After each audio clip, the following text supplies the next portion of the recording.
এখন আপনারা জানতে পারলেন আপনারা বিভিন্ন দেশে আসলে গেছেন তাকে নিয়ে। কি করে আসলে তার ধাপে, ধাপে কোন, কোন থেরাপিগুলো আসলে দেওয়া হয়েছিল বা কিভাবে তার ডেভেলপমেন্টের জায়গাগুলো হলো সেই বিষয়টা যদি বলেন? আমরা ট্রিটমেন্টের প্রথমে তো পায়ের অপারেশনটা করলাম। এরপরে যখন দেখলাম যে এরিকের বয়স যখন 4-5 বছরের মতো, 4 বছর, তখন ওকে একটা স্কুলে নিয়ে গেলাম আমরা, প্রাইভেট একটা স্কুলে। তো একটা বিদেশি একটা স্কুলে ওর বাবাকে ভর্তি করে। তো ওখানে দেখি যে এরিক অন্য বাচ্চাদের মতো নর্মাল বিহেভ করছে না, মিশতে পারছে না, মানে পড়াশোনার সব সাবজেক্টে ভালো করছে না। কারণ ওরা ন্যাচারালি, মানে এই কেন আমিও কখনো 10টা সাবজেক্টে একই রকম ভাবে পারফর্ম করতে আমার পক্ষে সম্ভব ছিল না। আমি যে কারণে আমি বিদেশে 5টা সাবজেক্টে ও লেভেল করেছি, আমার পক্ষে 10টা সাবজেক্টে ম্যাট্রিক পরীক্ষা দেওয়া টাফ ছিল, সম্ভব ছিল না।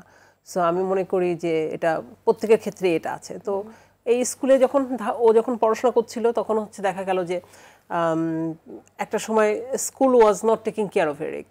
আচ্ছা, ওকে জাস্ট ও আসা যাওয়া করছে, ও বসছে, ঘুমায় যাচ্ছে, খেলছে, হাসছে, মুখ থেকে নালা পড়ছে। সো এই জিনিসগুলো তখন কন্ট্রোল করা শুরু করলাম। আমি তখন ওকে স্পিচ থেরাপি দেওয়া শুরু করলাম, যে মুখ থেকে যেন নালাটা না পড়ে আর কি।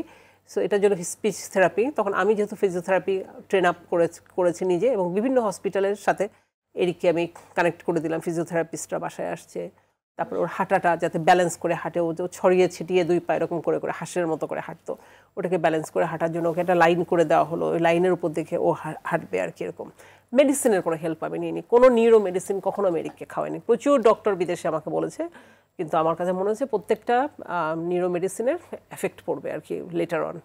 সো এই জায়গাগুলো আমার জন্য খুব ডিফিকাল্ট ছিল। তারপরে তো ডিফিকাল্ট আছে যখন বিং এ ফর্মার প্রেসিডেন্ট সান, বাসা ভর্তি বিভিন্ন লোকজন আসছে, বিভিন্ন মানুষজনের কোলাহল না। President park is full of, it's like a public house. তো এখানে বিভিন্ন লোক আসছে। ইলেকশনের সময় এরিককে মিসইউজ করছে, এরিককে দিয়ে হচ্ছে নমিনেশন চাওয়ানো হচ্ছে। এরিক ওর বাবার অফিসে যেয়ে বসছে, যখন ওখানে বসে, তোমার বাবাকে বলো না আমার এই কাজটা করে দিতে, আমার এই ডিলটা করে দিতে, আমার এই যে হি ওয়াজ এ এমপি অ্যাজ ওয়েল। সো ওনার এলাকার বিভিন্ন কোনো কাজ, কোনো রিকোয়েস্ট থাকলে এরিকের মাধ্যমে এগুলো হতো।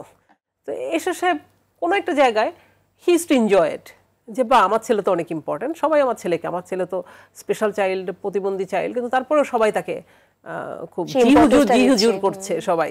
সো উনি এটা খুব পছন্দ করতেন, আমি এটা একদম ডিসলাইক করতাম। যে এটা নিয়ে ওর বাবার সাথে আমার অনেক ক্ল্যাশ হতো।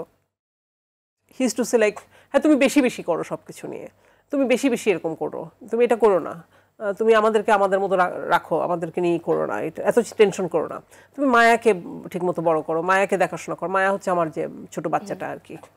তো ওর বাবার হচ্ছে সেরকম ছিল। তখন আমি চিন্তা করলাম বড় হলে তো আমার কষ্ট হবে, বড় হলে আমার আরও অসুবিধা হবে যখন বাবা থাকবে না। তো আমার কাছে এগুলো সব ক্যালকুলেট করা ছিল আর কি। সো আমি যখন এরিককে পেতাম 2 দিন 3 দিনের জন্য সপ্তাহে, তখন আমি আবার ওকে আমার মতো করে ওকে বোঝাতাম। কারণ এরিক কখনো নিজের ব্রেন একদম 100% সে দিয়ে, সে খুবই মেধাবী, কিন্তু এই যে বিভিন্ন মানুষের সাথে যে কোঅর্ডিনেট করাটা ওর জন্য তখন ডিফিকাল্ট ছিল। এখন একদম না, এখন তার নিজের সেন্স আছে, সেন্স অফ রেসপন্সিবিলিটি আছে, সে এখন নিজে বুঝতে পারে কোথায় থামতে হবে সেটা জানে সে। এবং সবথেকে মজার ব্যাপার হচ্ছে এখন কোনো লোকজন আসলে ও বলে দিবে এই মানুষটা ভালো, এই মানুষটা খারাপ।